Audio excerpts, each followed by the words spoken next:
If lawnmowers were people, they would eat plants like we're supposed to. Yes, yes, yes. You are tuned in to Evolvement Radio, always bringing you good music. My name is Michael Bernier. Big Benny Boy is here with me today. How are you? Today I feel bushy. Yeah, you look at Ryan Inc. How are you, brother man? I'm good. Yeah, David Corson, looking so weird. Yeah, thanks. I like standing right beside you. That's good. Yeah, that's weird. Why? Super excited to have musical guest Michael Moore of Fire in the Field in the room. How are you, Michael? I feel good, man. I feel good to be alive. Yeah, you look beautiful. Thanks, man. Yeah, it's EVO RAD. It's gonna be a good interview. Yeah. Michael Bernier here with my good friend Michael Moore of Fire in the Field. Mikey, you know that I love you like a brother. Likewise, man. Yeah. Now that we got that out of the way, what kind of music are you creating, my good brother? We're a rock and roll band. Yeah. We're a rock and roll band for sure. It's a bit aggressive, I'd say. Our last EP is a little Aggressive, how so? up. Driving, energetic riffs, sort of in the vein of like a Rage Against the Machine. Yeah, you know I love Rage. What up, Zach? Yeah. Psychedelic riff rock and roll. Word up, and that's where I would find it when I go into my local shop. The category, the genre is going to say psychedelic, tripped out, Michael Moore rock. Like, in Best Buy, they'd probably put it under like hard rock or something like that. Yeah. You know? But I think we're a three-piece band: guitar, bass, drums, vocals. It's rock and roll. I don't Totally know. crushing. Get hip with Fire in the Field. Yeah. Desire overflowing good. Go all out. We went down to play in New York City, and it's one of those deals where they're like, yeah, we got the bass rig, we got the drum kit, we got everything's under control. Yeah. And you get there, and it's like, our bass rig's broken, and we don't have a drum kit. And like, the sound guy was like, don't know what I'm doing, but I'm here. What do you do to like kind of keep yourself in good spirits about that? Like, Just laugh because it's hilarious. It's hilarious. Yeah, right. Don't you disrespect the most high things that are given to you. Your body, your mind, and your soul. Yeah. Your physical structure. Sorry, man. So, you totally shred the guitar. Thank you. Yes, completely. Nice, man. And what do you have a favorite instrument, favorite guitar that you've ever owned, or a favorite type? I definitely, my first guitar that I was like, became like my true love was my Fender Thinline Telecaster, the one with the F hole in it. Everyone has it. It's just it's a Mexican Fender. Had it for 10 years, played it in Mike's band for several years, lots of bands, and that was like my guitar. That was like became like part of like, it was like my fingers just fit. you're not hardcore unless you live hardcore. Mike, Yes, Ben. do you find yourself enjoying a certain parts of your creative power more than others? Good question. I think the creative process is so diverse that it's hard to say I like one part better or more than the other, or enjoy a part. Last night I'm working on a solo record in a basement, and I was just doing these like goofy overdubs with my voice, like doing like a talk radio, like Oh yes. And that was so fun to do that. But then I'm also playing guitar in a hip hop band, and it's been really fun to sort of like find my role in that. And then with Fire in the Field, it's like I'm out front being like the Jimi Hendrix crazy man, going crazy, psycho, and that's another thing in itself. You know what I mean? Each one is an act. Yeah, it's all part of like a process of thinking and really feeling in a creative state, I guess. Because creativity is not just thinking; it's you kind of think your way through things. I think. It makes a lot of sense to me, I think. I'm Mike Moore from Fire in the Field, and I'm live at EVO RAD. When you think about your life and where you are and where you wanted to be and where you want to go, where are you in the process of attaining your own personal bliss and reaching the Michael Moore success and joy? Well, first, are you a happy individual? Are you happy to be alive? Yes? Oh, absolutely. 100%. Okay. So now, in this journey that is your life, which is completely unique, where are you on the map, the timeline, the progression scale? What else can I call it? I like to think of it more in terms of like the journey is the reward. Is that what you're gonna give me here? Well, like we perceive time as a linear thing, like a straight line.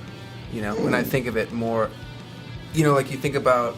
You asked me this fucked up question. Go. So butterflies. What do we know like about the Big Bang, right?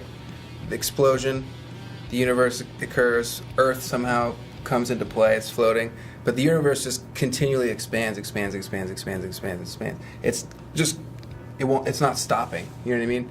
So I just think of like, you know, in terms of like when you talk about like bliss and like your state of mind and like you're talking about like consciousness. And it's like, do you not associate your work or your music with? I guess what I'm saying is like instead of like I try not to think of it in terms of like I need to attain like, you know, 1,000 like likes or 1,000 fans or something or like 1,000,000 gigs. I think of it more as like an expansion of like the craft or like the pursuit of that creative process. You know, staying in that process is everything, I think, and then the rest of the stuff. Whatever, you can be sleeping on the floor in a basement. It doesn't matter. Yeah, I mean, typically I don't do that. Underthink and overstand. If you were trapped on a deserted island, what 3 albums would you bring with you? Ooh, man, I hate this question. It's a hard one. It's a fastball.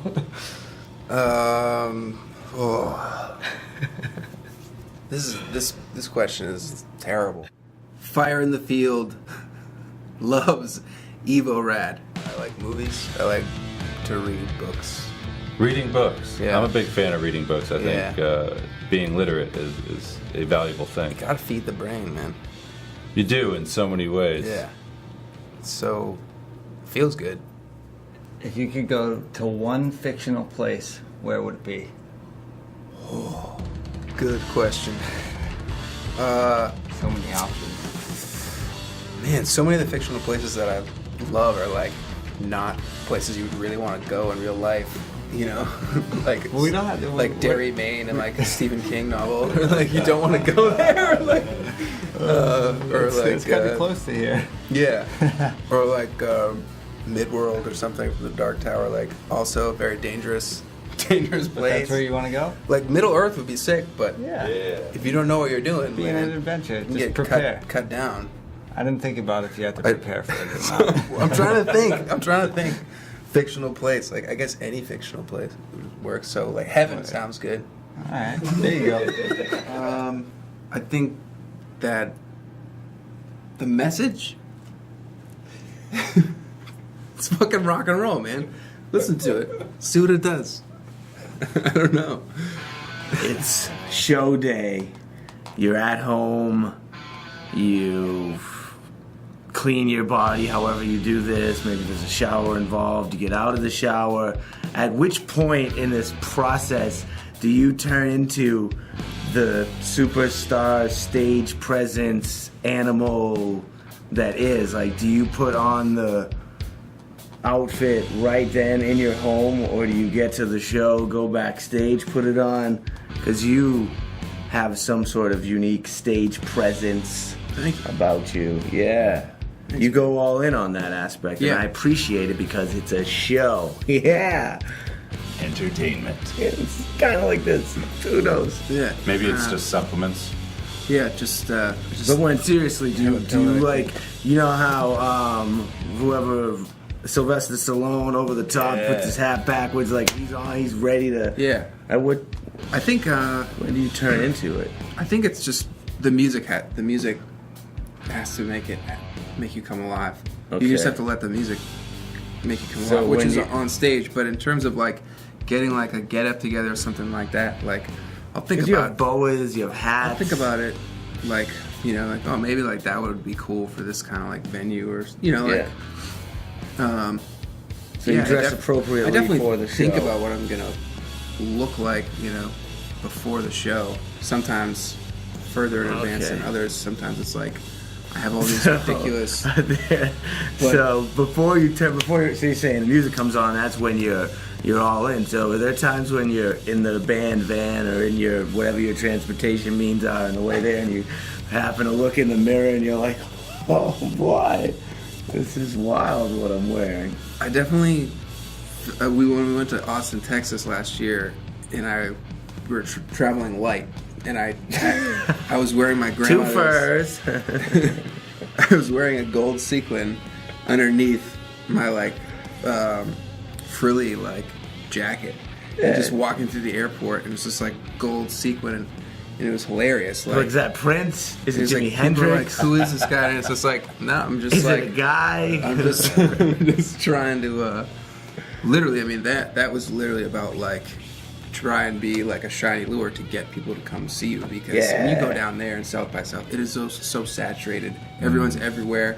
Yeah. It's a circus. You know what I mean? Everybody's Like, famous. You gotta pull people in. You gotta draw them in. And I agree. You the gotta visual have a look. aspect is important. You know, look at that. That's And a look right there. Why?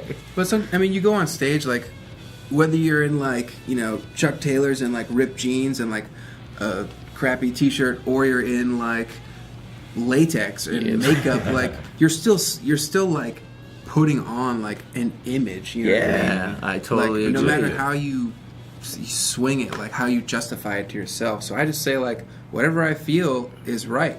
You know what I mean? Like, I'll show up to a gig and just play in a t-shirt and jeans or a tank top or I've whatever. seen you play with no shirt on. Really? I don't do that, do I? I think I did that like once. Once, he says. Once.